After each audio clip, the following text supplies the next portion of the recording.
నమస్తే మిత్రులారా, నేను అడ్వకేట్ చౌహాన్. మిత్రులారా, ఏదైనా ఒక బోరు మనము డ్రిల్ చేసేటప్పుడు ఒక బోరుకి మరొక బోరుకి మధ్య చట్ట ప్రకారంగా ఎంత డిస్టెన్స్ ఉండాలి? సో మిత్రులారా, మన రెండు రాష్ట్రాలలో వాల్టా అనే చట్టం అమల్లో ఉన్నది. వాల్టా అంటే water land and trees act 2002 అనే చట్టం అమల్లో ఉన్నది. ఈ చట్టం ఎందుకు వచ్చింది అంటే భూగర్భ జల వనరులను, అదే భూ ఉపరితల జనవనరులను, భూమిని వాతావరణాన్ని రక్షించడం కోసం ఏర్పాటు చేయబడినటువంటి చట్టమే ఈ చట్టం.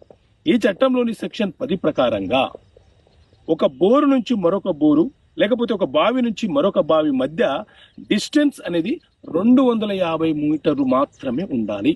250 మీటర్ల తర్వాత బోర్లు వేసుకోవచ్చు. ఆ లోపు వేసుకుంటే చట్టపరమైనటువంటి చర్యలు ఉంటాయని ఈ చట్టం చెబుతుంది. అదే ప్రజా అవసరాల కోసం అయితే అలాంటి డిస్టెన్స్ మెయింటైన్ చేయకుండా బోరు ఎక్కడైనా వేసి ప్రజా అవసరాల కోసం వినియోగించుకునే అవకాశం మనకు ఉంటుంది.